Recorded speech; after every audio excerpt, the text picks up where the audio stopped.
Hello दोस्तों, कैसे हैं आप सब। उम्मीद करते हैं कि आप सब बहुत अच्छे और स्वस्थ होंगे।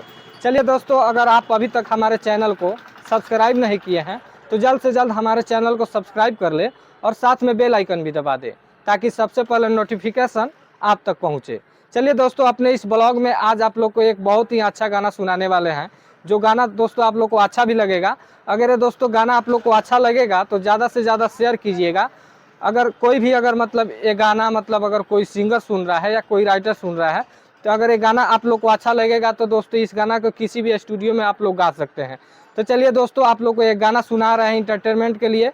तो आप लोग ये गाना सुनिए और मतलब कमेंट में बॉक्स में ज़रूर बताइएगा कि ये गाना कैसा है।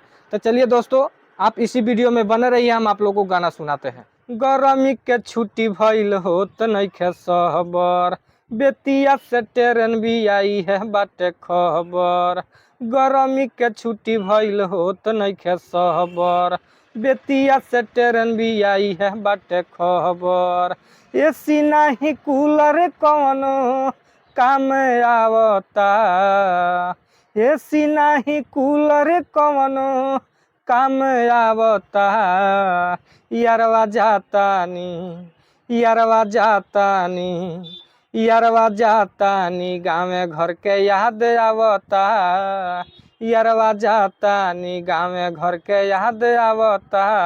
है नहीं हवा गरम तावे आवता, बहे नहीं हवा गरम तावे आवता।